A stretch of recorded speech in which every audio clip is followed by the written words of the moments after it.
Hello everyone. Today we will talk about how to visit the app of MobiOffice. You will go to settings, then we click on apps.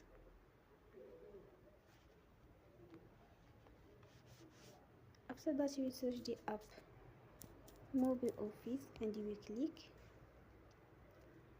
Then you will on for stop.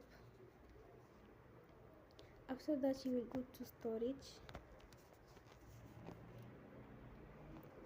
Then we click on clear cache. In the end, turn off your phone and you will recharge your phone again. Don't forget to support us by like and subscribe. See you next time and thank you for watching.